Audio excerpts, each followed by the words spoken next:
Bom, vamos retomar o nosso próximo tema de discussão, é a relação entre a imprensa e o Poder Judiciário. André, Joaquim, quem começa? Joaquim.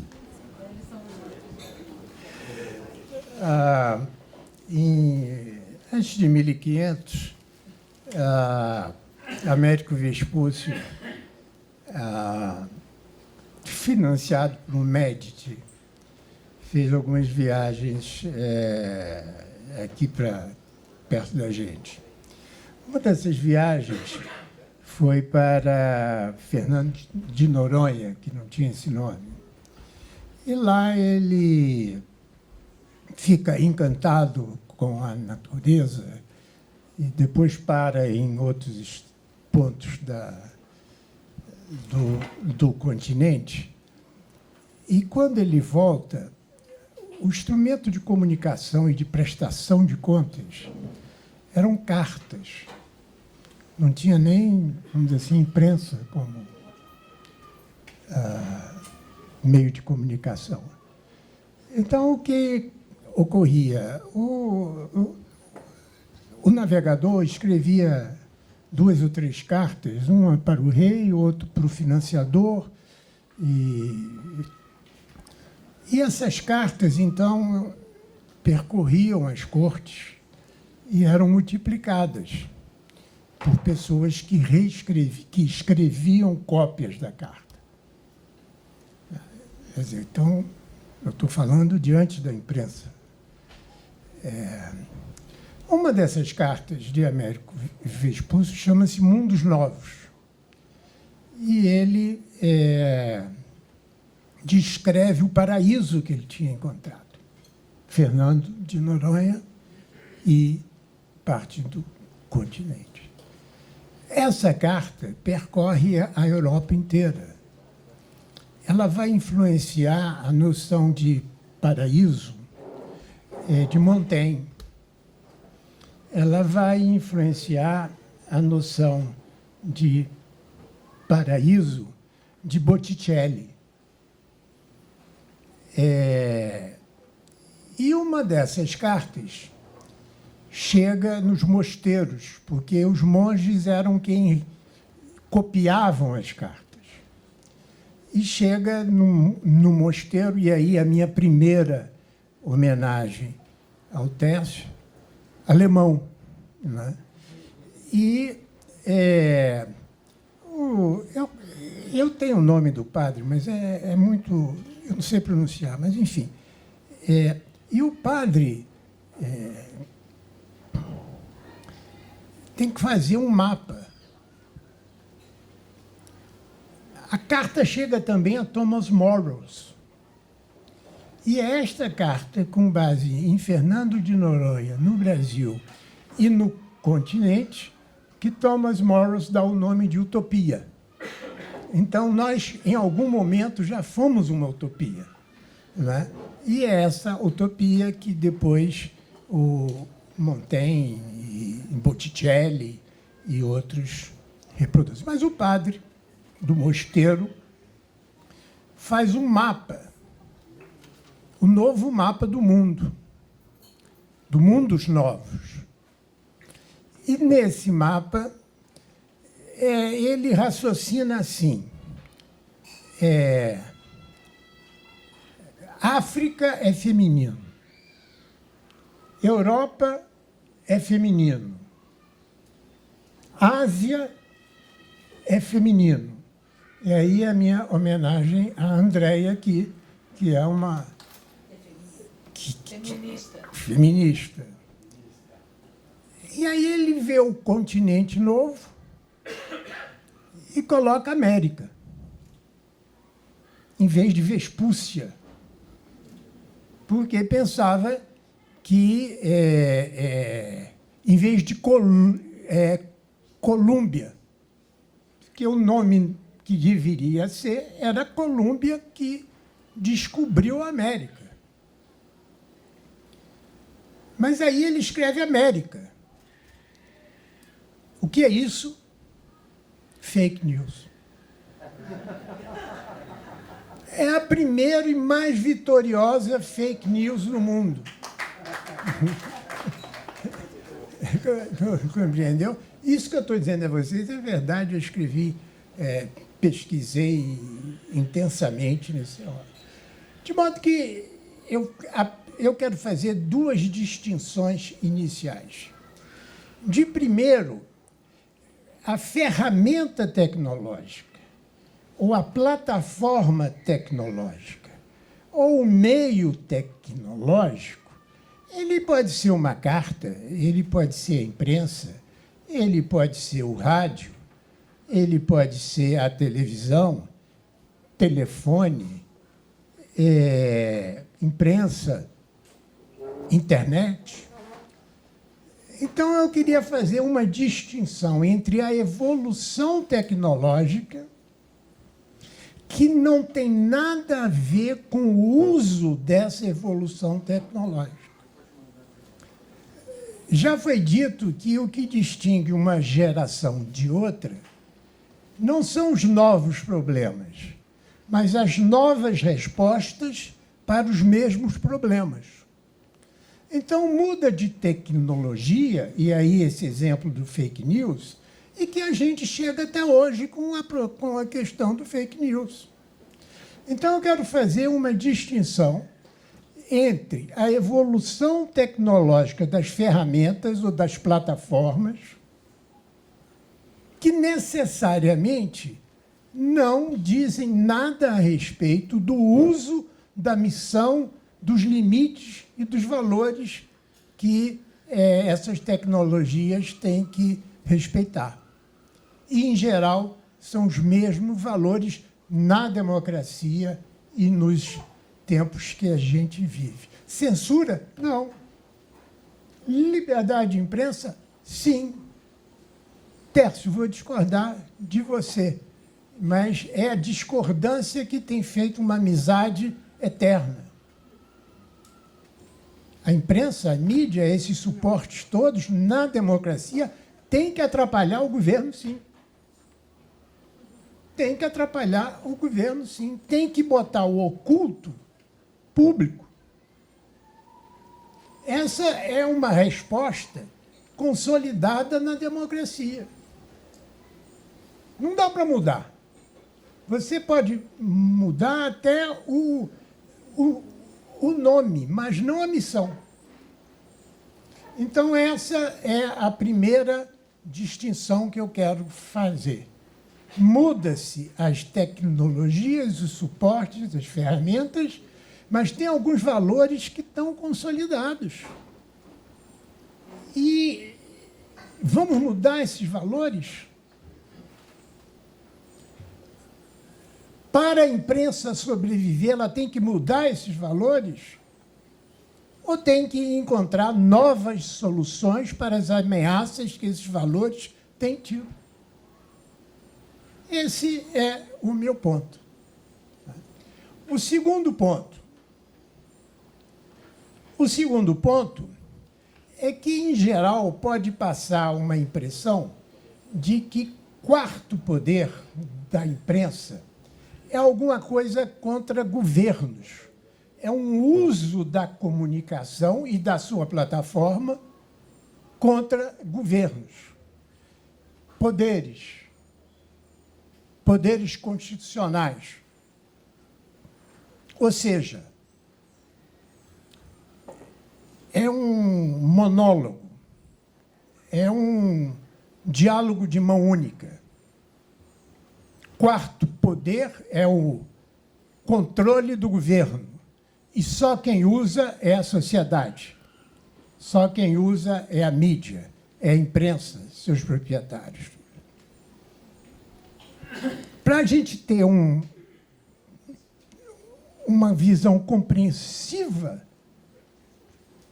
do uso da imprensa ou das diversas tecnologias, nós temos que saber que o governo também usa essas tecnologias. O Trump também usa o Twitter para atrapalhar a sociedade, para atrapalhar a cidadania. Então, não é uma dicotomia com as posições definidas. Getúlio criou a Hora do Brasil, não é? Roosevelt usava a conversa ao pé da lareira para expandir as suas ideias. Então, o uso não é exclusivo da sociedade. O governo também usa. E o governo pode usar bem ou pode usar mal. Esse aqui é o problema. Às vezes usa mal. Às vezes usa contra a imprensa. Às vezes usa contra as mídias. Às vezes usa contra a liberdade. Bolsonaro. A grande novidade hoje é que, pela primeira vez, está havendo um uso intensivo dos meios sociais pelos governos, pelos poderes constituintes, que nunca houve, a começar pela boa ideia da TV Justiça.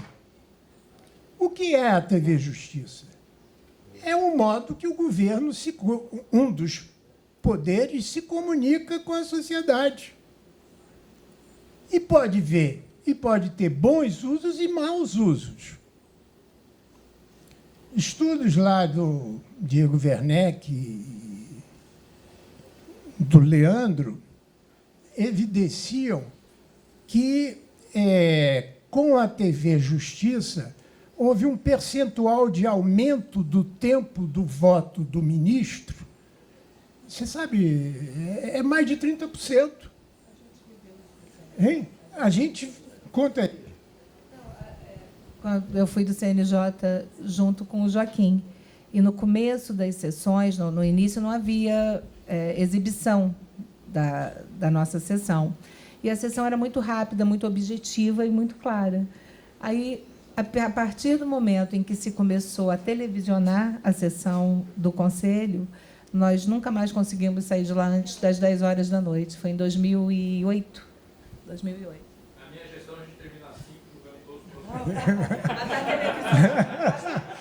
Mas está televisionando? Está televisionando. Ao vivo? É. Ótimo. Que bom. Maravilha, ministro. Meus parabéns. Espero que isso seja exemplo para tudo, inclusive para o Supremo. Inclusive para o Supremo. Embora o senhor tenha, de vez em quando, tentado acabar a sessão mais cedo, mas, enfim, é compreensível. Então, é o seguinte, você teve um aumento de exposição dos ministros na televisão, dos juízes, nos Facebooks, e que André vai falar e tudo. Então, a minha segunda distinção é essa. Não é somente a sociedade, a imprensa, a opinião pública, como foi dito aqui, que se dirige ao governo. É o governo que usa esses instrumentos, às vezes bem usados e às vezes mal usados. E a democracia tem que ter um padrão do que é mal usado. A liberdade de imprensa é um padrão, hoje em dia, consolidado. Essa é minha segunda divisão. Minha terceira, eu vou ser rápido hoje. Eu estou para dizer a vocês, eu estou meio romântico hoje. Hein? Mas aí, ministro Toffoli, o meu romantismo hoje, eu estou meio romântico, não se preocupe que que não vai chegar ao iluminismo. Eu paro antes. Bom, então, qual uma das missões da comunicação, da imprensa? E aí falou-se aqui de várias possibilidades, todas elas políticas. A minha experiência básica é do uso da imprensa como educação da cidadania. E é sobre esse tema do uso da imprensa como cidadania e educação que eu quero entrar agora. Eu quero baixar para isso, esse aqui. Pronto.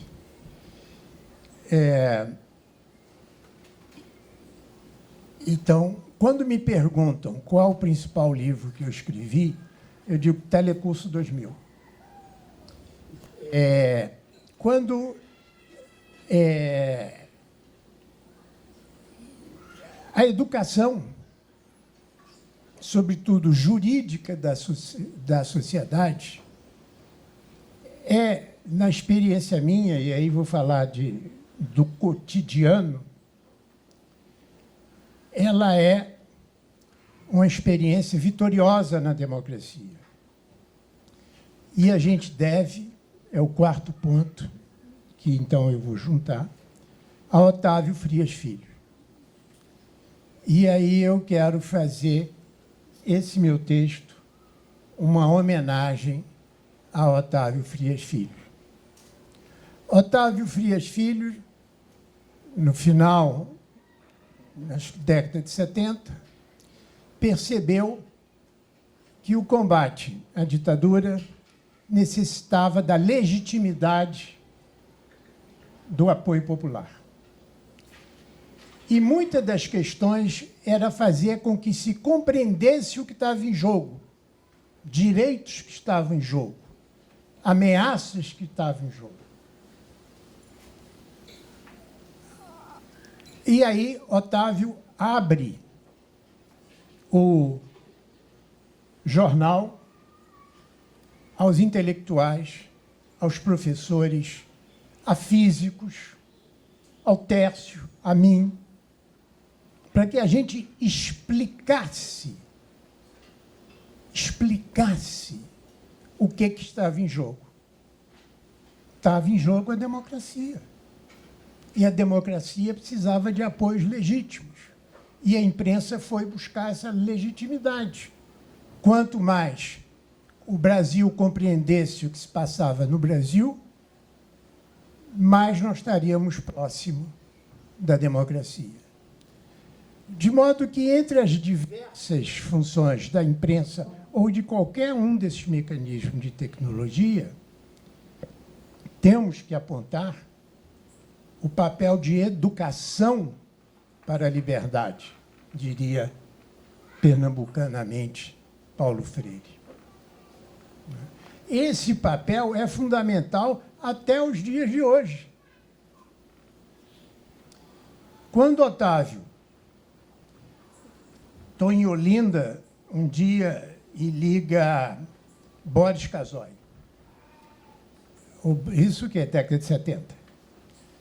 O Boris diz, e aí o Fernando Lotenberg, Thaís, era um pessoal dessa época. O Boris diz, Joaquim, professor, Otávio estava assumindo a Folha, está lhe convidando para escrever na Folha. E eu disse, não, eu nunca escrevi para jornal, eu sou acadêmico. Ele insiste, e eu digo, eu dei a resposta a ele que meu pai me ensinou a dizer. Se você quiser a resposta agora, não, mas se quiser esperar um pouco. Desci e quem estava embaixo na minha casa, no sofá? Esses acidentes da vida. Boaventura de Souza Santos. E aí o Boaventura diz: "Opa, Joaquim, tu tens que entrar, vai mudar este país. Em Portugal, os intelectuais estão indo para os partidos. No Brasil, os intelectuais estão indo para a mídia. E isso é decisivo para a democracia." Mídia e democracia. Quem abriu essa porta foi Otávio Frias Filho. Antes de despedir, o Boris disse assim: "Ó, Falcão, são 3 vezes por semana, hein? 30 linhas." E aí eu passei a almoçar em 30 linhas, discutir em 30 linhas, porque tudo era de telex, era um horror. Mas tinha ali uma missão para a imprensa, Tércio, e uma missão de educar para a democracia. Essa missão depois se repete no Mensalão. No Mensalão, liga Fernanda de Escócia, do Globo, e liga, ao mesmo tempo, a Folha. E pede que a FGV traduza para o cotidiano das pessoas o necessário combate à corrupção. Porque sem isso não chega às pessoas. Chega a uma elite. A massificação é a melhor forma de democratização das ideias certas, no nosso caso. Nós escrevemos no Mensalão 73 artigos para a Folha e 60 e tantos para o Globo. E no Mensalão se solidifica o Brasil vendo a democracia atuando no nosso Supremo.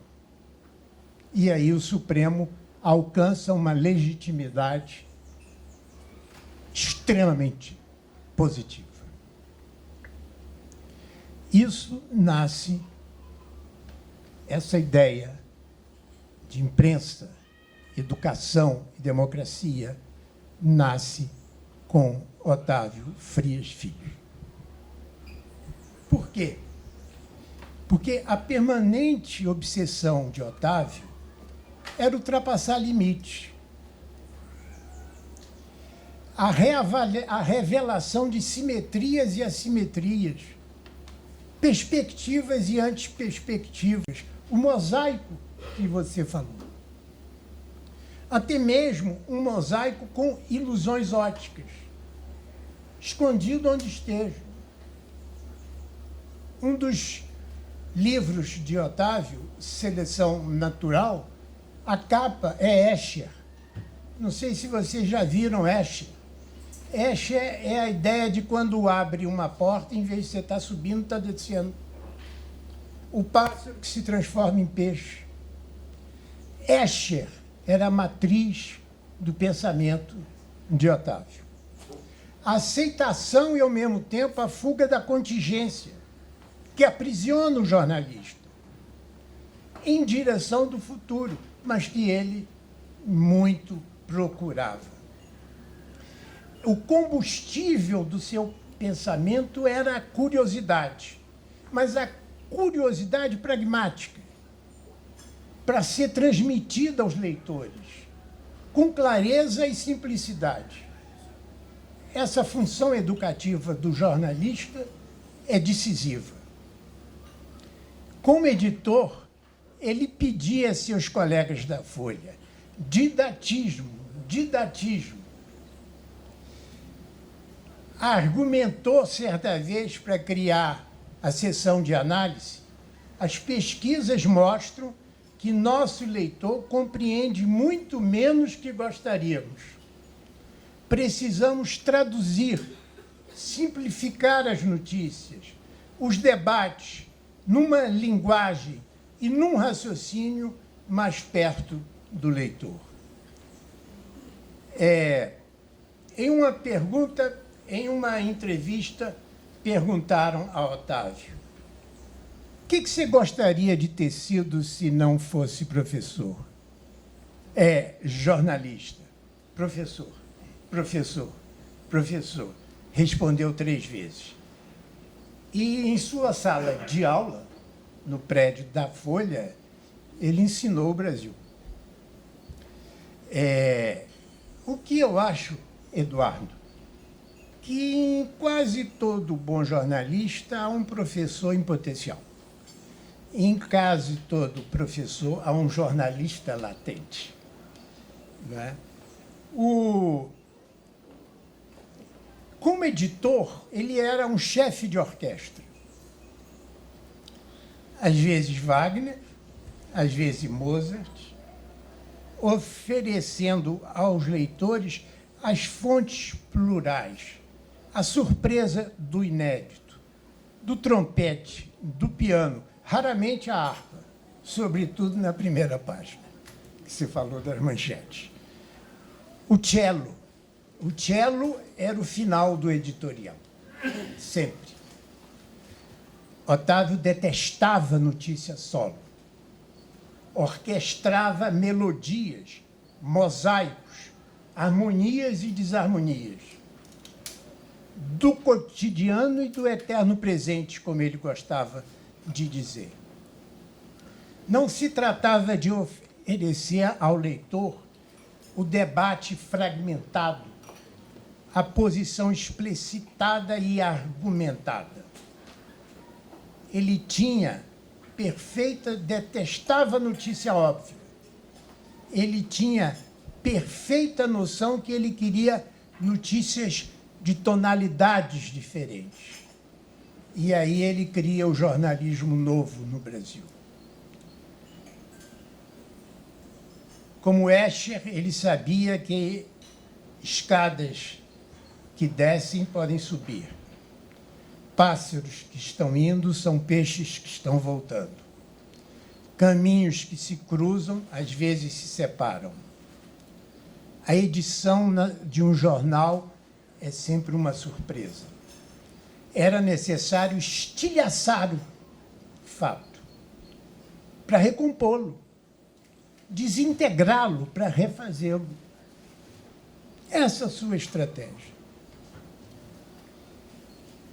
A arte do editor, nessa perspectiva, se combina com a arte combinatória.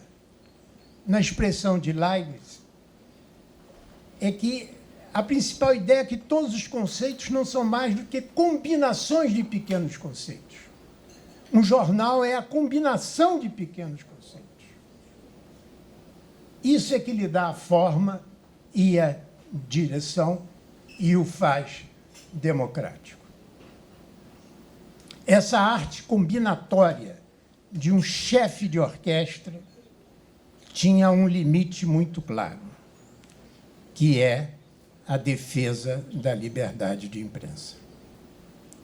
E essa defesa da liberdade de imprensa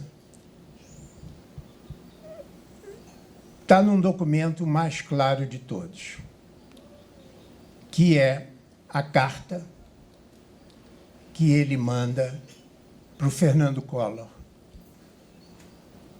Você participou desse? Hein? Tá. A carta que ele manda para o Collor, quando o Collor quis processar ele e 3 colegas da Folha. É bom lembrar e terminar com essas palavras de desassombro, que são muito atuais. O problema, senhor presidente, é o abismo que se abre entre o que o senhor diz e o que o seu governo faz. Entre o liberalismo de retórica e a selvageria da ação. Entre o privativismo confesso e o intervencionismo que é praticado. Como cidadão, estou farto de suas tentativas de iludir, desorganizar e tutelar a sociedade. que o senhor esqueça o processo contra meus 3 colegas. Concentre seus rancores na minha pessoa, já que deseja atingir a Folha como instituição. O senhor exige aplauso irrestrito e capitulação. Não pode ser mais atual essa carta. Devo dizer que quanto mais o senhor persegue este jornal, maior é o ânimo que vejo nos jornalistas, não apenas da Folha. Seu governo será tragado pela turbulhão do tempo, até que dele só reste pálida reminiscência. Mas esse jornal, desde que cultive seu compromisso com os direitos dos leitores para com a verdade, continuará de pé.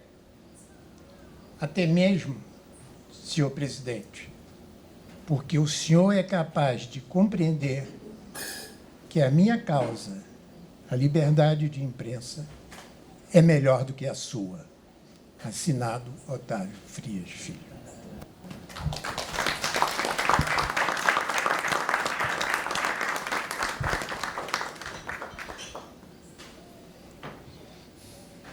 Carlos. Falar rapidamente, retomando um ponto que o professor Tércio falou, que eu pude ver só de forma fragmentada, que eu estava em viagem, que o senhor retomou, que é a questão do meio do direito. Né, e principalmente com a questão da TV Justiça, que eu moro na Alemanha e os alemães sempre tomam um choque muito grande. Falam, mas eles são filmados quando eles estão discutindo? Todo mundo pode ver ao vivo? Isso é um choque para os alemães. Não quer dizer que também eles têm o melhor modelo e nem os americanos. Né? Mas se a gente for parar para ver, enquanto advogados, juristas, talvez o maior ganho da tradição jurídica ocidental tenha iniciado com o digesto. Quando você consegue escrever em um livro, com um poder de abstração muito grande, várias regras, né? Que nenhum homem conseguiria, ninguém consegue recitar o digesto. Né? E o meio é muito importante para o direito, passa a ser importante para o direito. Nesse caso, o meio impresso. E a gente tem, depois do desenvolvimento dos brocados romanos, que nada mais é do que o papiro é muito caro. Os estudantes não podiam ter papiro. O que eles faziam? O professor em Bolonha, na Itália, na Alemanha, dava aquela aula de 2 horas, no final ele tinha que resumir. Pacta sunt servanda. Aí ficava aquela ideia. Conditio sine qua non. Então, quer dizer, o meio do direito ele tem uma influência muito grande na normatividade do direito. E a tradição jurídica nossa foi muito ligada à construção conceitual através da escrita. Tanto é que o juiz escreve a decisão. E aí a gente tem, com a TV Justiça, um novo meio. De repente, o juiz não escreve mais. Ele não tem só a questão da elaboração conceitual. De repente, ele é um ator de entretenimento. No início, nem tanto. E, aos poucos, e a gente vê cada vez mais, eu não sei, já imaginou daqui 30 anos, com as nomeações, o que vai ser? Então, não seria isso um sintoma muito que aproxima demais a forma do nosso direito de uma forma de entretenimento, que seria uma forma de deturbação da racionalidade jurídica como foi construída até hoje?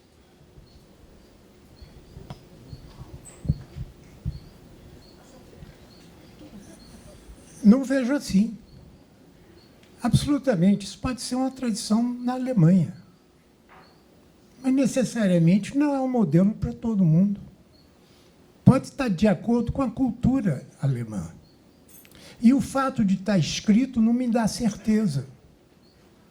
O fato de estar comprovadamente escrito não me dá certeza. Nosso Celso Laffer, na fala dele, foi muito claro, as palavras não têm um sentido unívoco. Qual é o poder do juiz e o poder do Supremo? A gente viu, a gente vê e está certo. É o poder de você não poder predizer o que vai ocorrer, porque as palavras não são unívocas. No dia que você sabe como um juiz vai votar, ele perde o poder. O poder dele é a incerteza do conteúdo da palavra. E tem mais.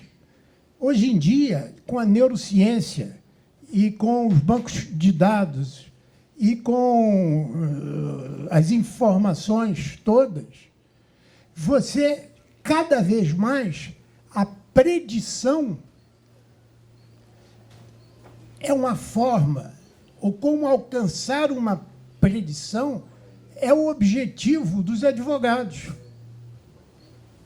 e das partes dos direitos. O importante é que tenha um processo de predição claro e estabelecido e que necessariamente não precise ser escrito, mesmo porque o escrever não garante o significado unívoco das palavras.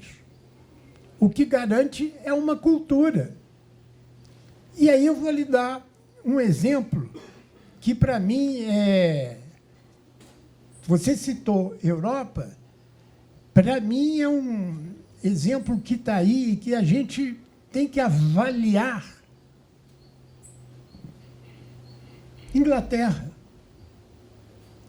Inglaterra, primeiro que agora tem um modelo de Supremo, não é? Porque antes era Lorde, era a Câmara do Lorde. Ele necessitou criar um modelo de Supremo. Porque, repare, hoje em dia, os dois maiores poderes de qualquer sociedade não é o executivo nem o legislativo. Os dois maiores poderes numa sociedade é o Banco Central e o Supremo. E, sintomaticamente, são non-elected powers. Então, você tem que criar mecanismos de predição. A Inglaterra, pela cultura dela, criou seus mecanismos próprios, como costume, equidade, como se fosse uma bola cultural de cristal que controla as instituições, mas não necessariamente não precisa ser escrita nem formalizada. E o que ocorreu agora? O Boris Johnson estourou essa bolha ao interpretar os 15 dias de férias, que era férias culturalmente, por séculos, determinada para questões administrativas, ele deu uma interpretação, está lá o texto escrito, ele deu uma interpretação dizendo o quê? Dizendo que, no fundo, ele queria estender isso para ele conseguir arranjo político do Brexit. Ou seja, ele criou uma incerteza na aplicação das normas constitucionais dele. E o que ocorreu? Ocorreu uma coisa interessantíssima, que é o seguinte: ele quebrou a previsibilidade da interpretação da norma que determinava 15 dias. E foi a rainha. O que a rainha fez? A rainha disse: a previsibilidade é mais importante do que o parlamento aberto, de modo que eu não quebro minha tradição. E aí a rainha assinou aquele negócio. Assinou a proposta do Boris Johnson, que é de fechar o Congresso, a partir de uma interpretação nova, escrita, quer dizer, acho que é escrita. E aí foi para o Supremo. E aí o Supremo passa a ser o órgão com mais poder, porque você não sabia como é que ele iria decidir, como a rainha ou como o Boris Johnson. Então, eu acho que a TV Justiça é um ganho nosso. A sociedade brasileira hoje discute seus direitos. A sociedade brasileira é capaz de entender, aceitar ou criticar o Supremo. A Inglaterra, se você entra na internet e paga 14 libras, você recebe o vídeo da sessão que você quiser, quando você quiser. Vários estados americanos transmitem sessões. Eu já vi sessão do genro do rei na Espanha sendo julgado. A transparência e a possibilidade de você ter novos caminhos para o grande desafio, que é a predição da decisão, vai ser um dos problemas, e já é um dos problemas da modernidade.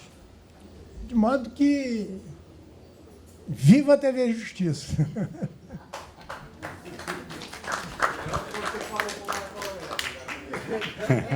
Deixa eu... Bom, deixa eu... Joaquim, deixa eu fazer uma observação. Primeiro, você disse que ia discordar de mim. Eu acho que você, na verdade, não discordou. Não, o que eu disse... Não, eu sei. Não. Então, isso é uma estratégia retórica.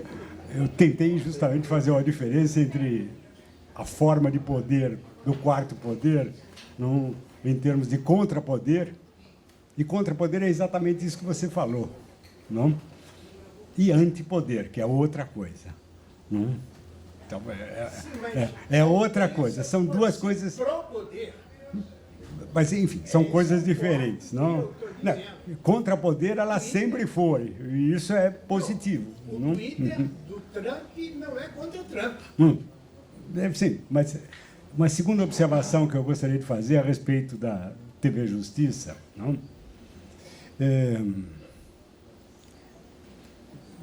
Para ser sincero, eu vou falar do meu ponto de vista.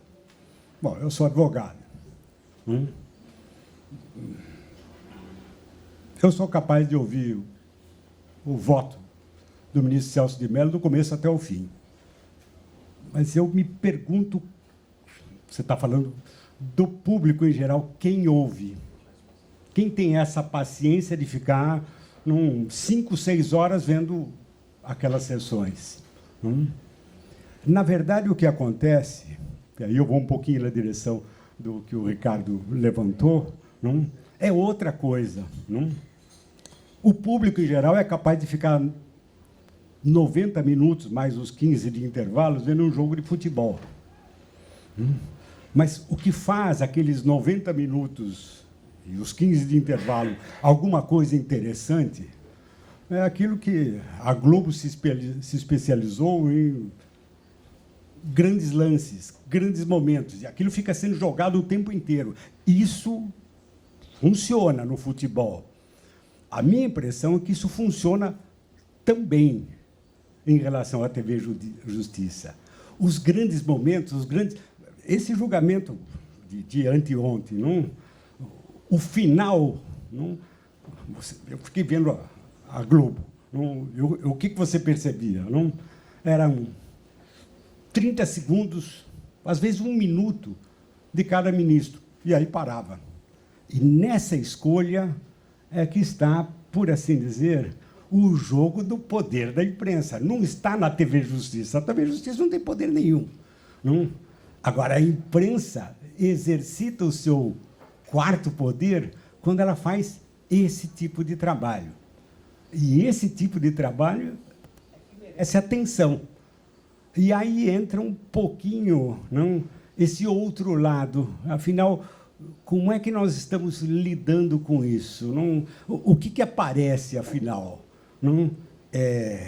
O tique, o jeito de falar, aquela frase naquele momento, ou aquilo que está sendo efetivamente decidido?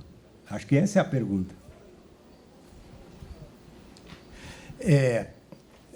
A minha mulher, Viviane, me proibiu de eu falar do julgamento de ontem. Então, eu não vou falar do julgamento. de onde que ela disse que eu não posso lá falar. Mas repara, é lógico que eu tenho que obedecer, é lógico que eu obedeço. Mas repare, Técio, o problema de edição de uma notícia está na carta de Américo Vespúcio. Está sempre na vida inteira. Sim, mas isso não é um privilégio da Globo. Então, e você pode ser contra a edição da Globo, mas não seja contra a TV Justiça ou a sessão. Agora, mais ainda,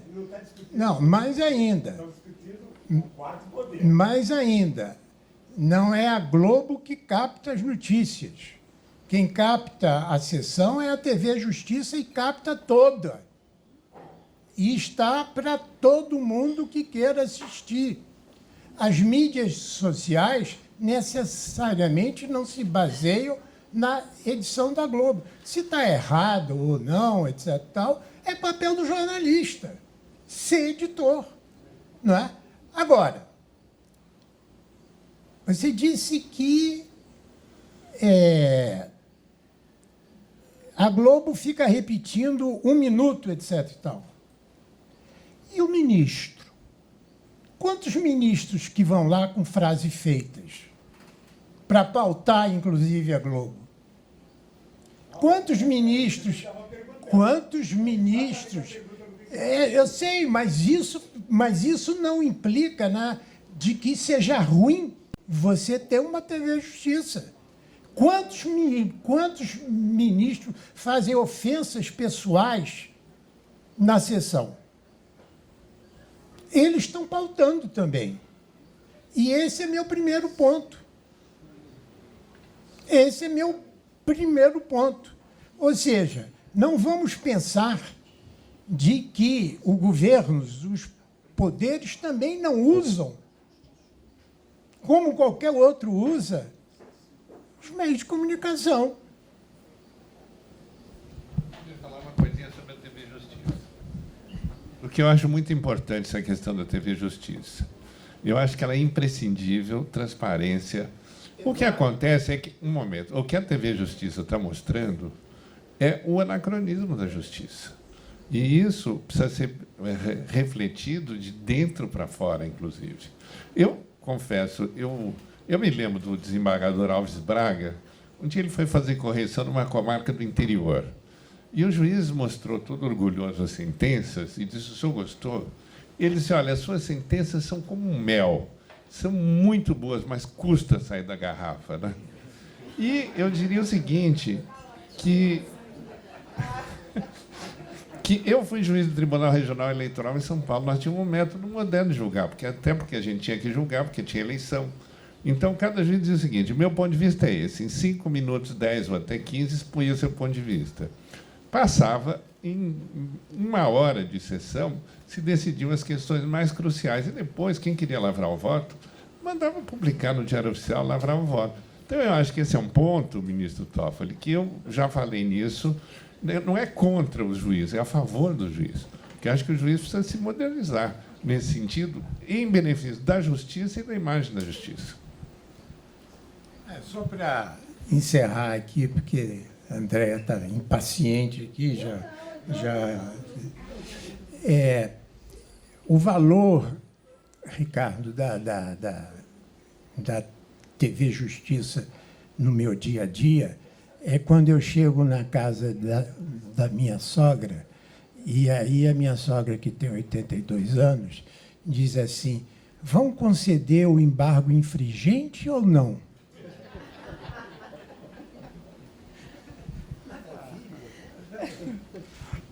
Tá bom, tá certo. Não, de fato. Mas acontece também, eu vi a reclamação do ministro Marco Aurélio lá dizendo que não pode tratar todo mundo de vocês, etc. Mas o chofer de táxi vira para você. Você viu o que o Marco Aurélio falou? A gente... Não, mas isso é fruto um pouco... Isso aí. Tá bom. Mas, enfim, André, tem a palavra. Obrigada, professor. Eu sou juíza e você falou desse episódio do ministro Marco Aurélio, falando da liturgia, e eu lembrei que eu estava uma vez num táxi, um motorista conversando e falando, ele falou, nossa, mas a senhora é tão inteligente, o que a senhora faz? Eu falei, eu sou juíza, mas se a senhora estudar, vai ser delegada. Então, eu lembrei o que significa, assim, e o que representa no imaginário da sociedade, das pessoas. A gente aqui falando da TV Justiça, da sofisticação dos votos, e vivendo nessa realidade. E eu queria começar partindo da fala do Eugênio, que o Eugênio contextualizou a realidade de tal forma que, se a gente não tivesse almoçado, respirado, saía todo mundo ali, se jogava no mar e ficava, não saía mais, porque é desalentador o que se tem de prognóstico para o futuro quando se enxerga tudo o que tem acontecido simultaneamente no mundo e impactado o Brasil. E as falas que eu tenho ouvido sobre esse momento, sobre o avanço desses conglomerados concentrando todos os dados e responsáveis por todo o poder, tem nos levado a um pessimismo quase paralisante. E não tem sido raro encontrar jovens, muito jovens, que não têm mais direito ao sonho, não têm mais direito à esperança e que vivem pautados pelo discurso que nós temos feito de que não há saída diante desse cenário que se apresenta no mundo.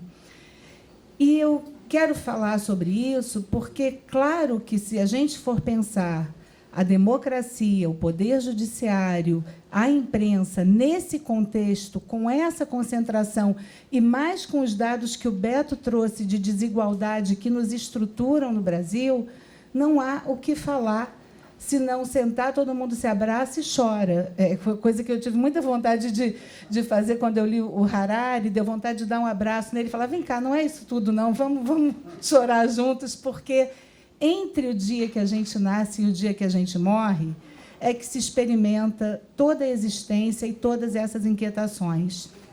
Então, para mim, como juíza há 25 anos, dedicados grande parte desses anos a questões que dizem respeito à intimidade das pessoas, ao direito das famílias e ao direito das sucessões, a existência, esses conceitos de poder e de democracia vão fazer muito mais sentido se forem contextualizados no nosso cotidiano e na nossa vida interpessoal, nas nossas relações e nos nossos afetos. Há pouco tempo, eu assisti uma série londrina, vocês devem ter assistido, alguns de vocês, que chama Years and Years. E é uma série absoluta. São 6 episódios só, então não precisa nem ter medo de ter que maratonar. É uma série muito fácil de assistir. Mas a história começa com o nascimento de uma criança no ano de 2019, na Inglaterra. E a Inglaterra já vivendo toda essa convulsão que nós assistimos hoje, e a série se prolonga para os 12 anos seguintes. E nós acompanhamos toda a distopia, toda a desconstrução dos valores civilizatórios e democráticos do mundo, o nascimento do populismo, o nascimento de uma liderança populista muito parecida com o que a gente vê aqui. Nós acompanhamos isso não a partir do olhar do poder, mas a partir do olhar de uma família formada por 4 irmãos e uma avó. Então, tem uma avó que é do século passado, enxergando todas essas transformações e vivendo todas essas transformações, e essa família vivendo o fim dos bancos. Quem falou? Foi você? Não, alguém falou dos bancos hoje. Foi, Eugênio, alguém fez uma pergunta. Ah, não, da China, que não tem mais banco, que não tem mais... Uma família politicamente correta. Super política, todas as políticas identitárias se encontram presentes naquela família. Tem uma cadeirante, tem um gay casado, tem um casal hétero casado, ele é casado com uma negra.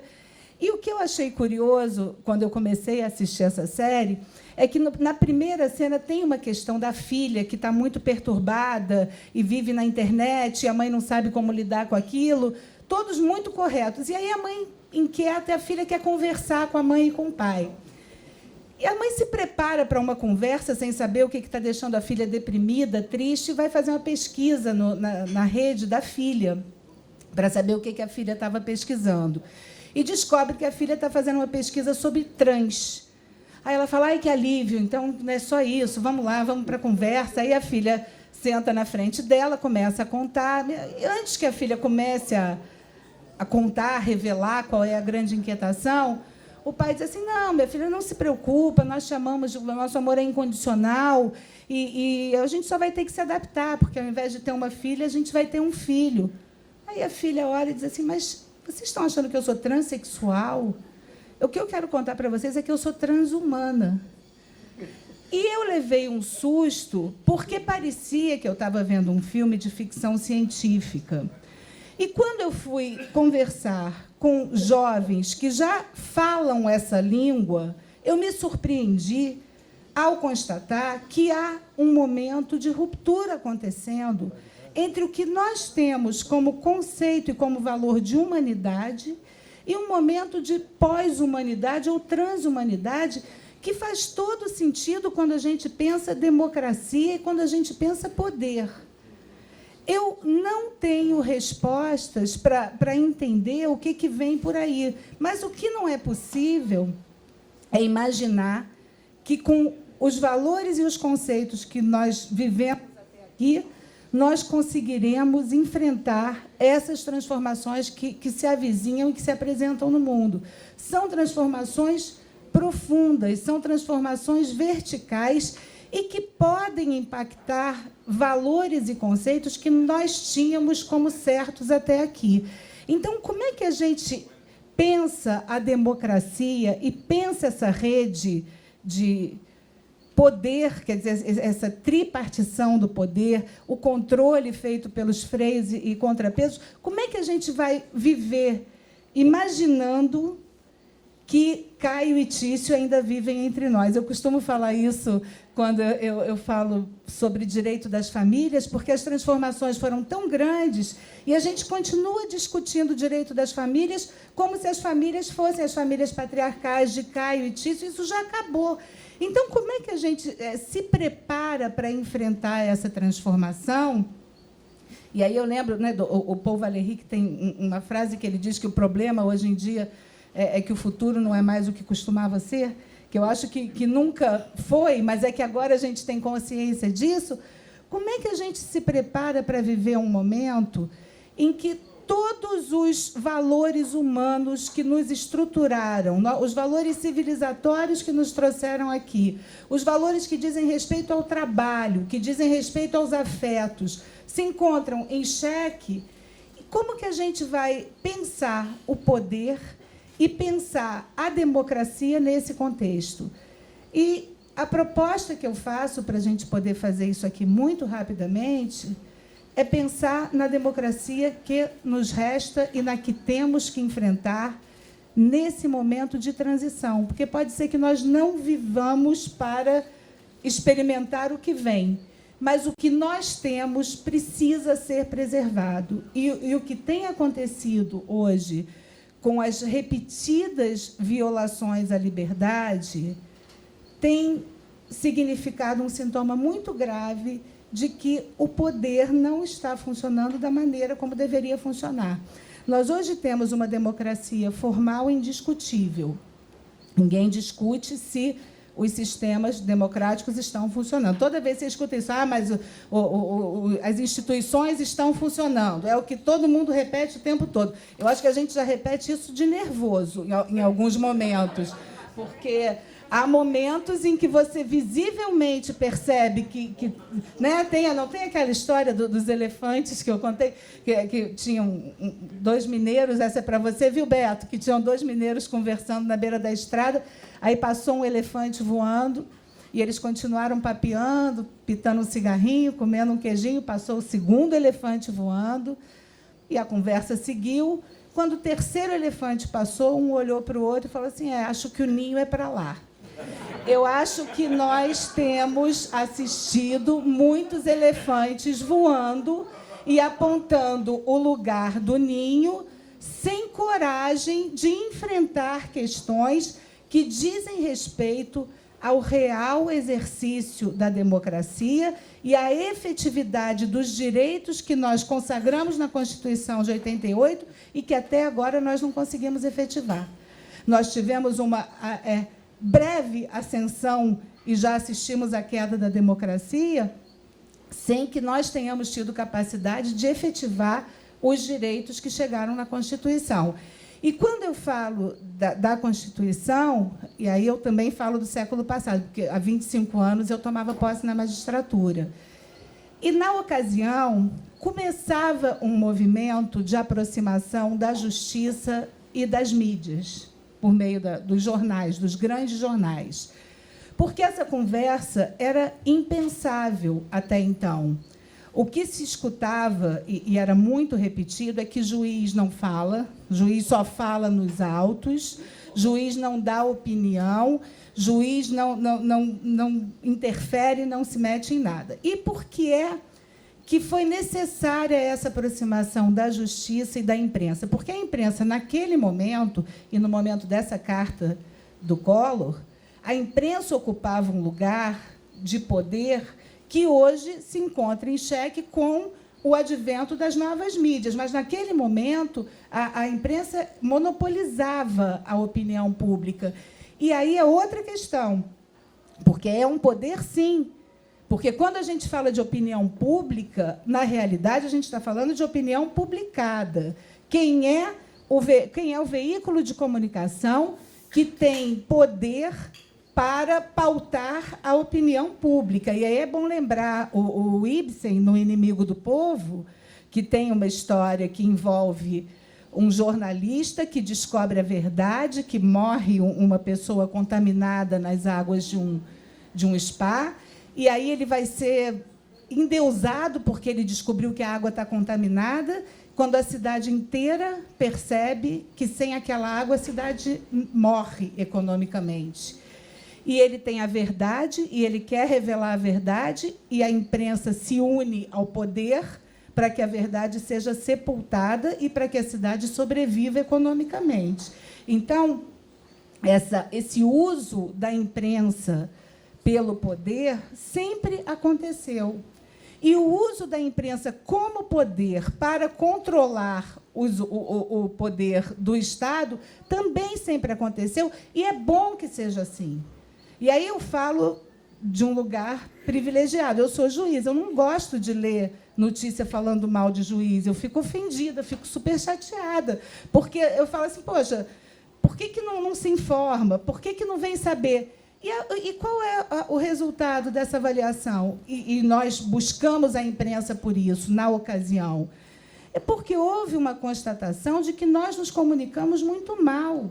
Então, era até bom que, naquela época, o juiz só falasse nos autos, porque, se falasse fora dos autos, ia ser um desastre, porque ninguém entendia o que o juiz falava. Então, foi uma aproximação muito feliz, na ocasião, porque os direitos da Constituição precisavam ser legitimados, e o Judiciário ganhou um protagonismo que nunca teve até então. E, como todo poder é político, todo poder precisa de visibilidade. E aí, ministro Toffoli, desculpa, mas eu acho que precisa da legitimação, sim, da opinião pública. Eu acho que nós temos uma independência constitucional, uma inamovibilidade, irredutibilidade de vencimentos, que nos garante autonomia e independência. Mas é importante a legitimação porque, como poder constituído, também o Judiciário precisa prestar contas para a sociedade do que faz ou do que deixa de fazer. E essa aproximação aconteceu nesse sentido. Vamos tentar, com a imprensa, promover uma pauta que seja uma pauta positiva de afirmação de direitos e que seja uma pauta que dê visibilidade ao Judiciário. Na época, eu participava da Associação de Magistrados Brasileiros, eu fui vice-presidente de comunicação, e nós fizemos uma cartilha para entender o juridiquês. E com essa cartilha, nós participamos de reuniões em todos os veículos de comunicação, e o que nós tentamos foi criar uma rede de fontes para as quais os veículos de comunicação pudessem procurar quando tivessem alguma dúvida sobre o funcionamento da justiça. E achava que isso era extremamente legítimo, porque o que acontece no judiciário, assim como nos outros poderes que têm mais de um integrante, é que cada jornalista quer um juiz para chamar de seu. E, dependendo da fonte que se escolhe, pode haver um comprometimento muito grande do funcionamento do judiciário e até da própria justiça. Pode haver uma notícia distorcida. E para conhecer isso e saber quem é a fonte, é que é a grande questão. Quem fala em nome do judiciário? Quem fala em nome do judiciário? É o presidente do Supremo Tribunal Federal? É o presidente das associações? Se for da Justiça Federal, é o presidente da AJUF? Ou cada juiz tem voz? E quando a gente pensa nesse quadro, onde cada juiz tem voz, é que nós vivemos o atual momento da comunicação e que, me parece, precisa de ajustes e precisa de algum tipo de debate e de enfrentamento. Porque os juízes não nascem de ovo. Juízes integram a mesma sociedade que hoje está se comunicando por meio de redes sociais. Então, imaginar que um concurso de juiz filtra um juiz que tenha experiência, vivência, que não se impacte por essas mudanças no mundo, não é possível. E, vindo desse mesmo tecido social do qual vem a sociedade como um todo, como é que esse juiz, nas redes sociais, pode impactar a imagem que se tem do judiciário, produzindo notícias que, muitas vezes, contrariam a própria imagem do judiciário? Então, essa é uma questão. Essa questão hoje tem chegado no Conselho Nacional de Justiça algumas reclamações, porque o mesmo binarismo que se instalou e a mesma polarização que se instalou no processo eleitoral também chegou na magistratura, e tem algumas publicações que hoje sofrem algum tipo de controle. Mas o que, para mim, é muito claro é que não há possibilidade de se afirmar a democracia nesse momento, ou essa democracia que nos resta, ou parece que a gente está com água por aqui, né, e fala, não faz marola, porque a gente precisa preservar o que tem. Porque, se está ruim com esse modelo, vai ser pior sem esse modelo, enquanto um outro não vier para tomar esse lugar.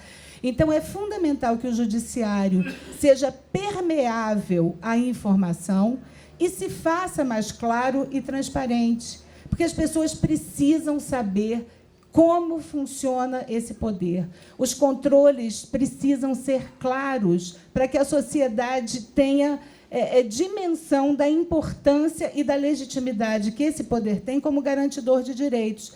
E é fundamental que, nesse contexto, a imprensa seja absolutamente livre para produzir a matéria que tiver que produzir de controle, porque é do controle que a democracia se preserva. Ainda que falho, ainda que, vez ou outra, se tenha algum tipo de problema ou algum tipo de entrevero que venha a ser solucionado, mas que o judiciário siga independente e que a justiça e que a imprensa siga absolutamente livre. Eu acho que são essas questões e mais o uso da linguagem acessível. A linguagem nos define. Quando se falou, quem falou da linguagem aqui hoje cedo foi você também, Bussi, não foi? O Toffoli falou mais cedo, Bussi também. Mas, falando da linguagem, a linguagem das redes não é a linguagem que nós conhecemos até aqui, isso já se disse. E o que eu penso é que a afirmação da independência e da liberdade devem ser promovidas por uma linguagem do humor, que o Amós Oz indica como únicas linguagens possíveis para enfrentar a intolerância. Ele diz que o intolerante não entende a linguagem do afeto e do humor, e essa linguagem é o que nos define em humanidade. Então, como juíza de família e entendendo a importância de uma linguagem para alguns tipos de relação, é claro que eu não posso deixar de lembrar do Barthes, né, que o Barthes tem uma linguagem que é feita só o sujeito é namorado. É uma língua que ninguém mais fala, só quem está apaixonado. E ele diz que a linguagem é uma pele, que é como se a gente tivesse palavra na ponta dos dedos ou dedo na ponta das palavras. Então, é essa linguagem de delicadeza, de amorosidade, de criatividade, de afeto e de respeito a esses valores que são civilizatórios, que eu penso que nós devamos insistir para salvar o que nós temos da democracia enquanto essa grande mudança não vem. Obrigada, professor.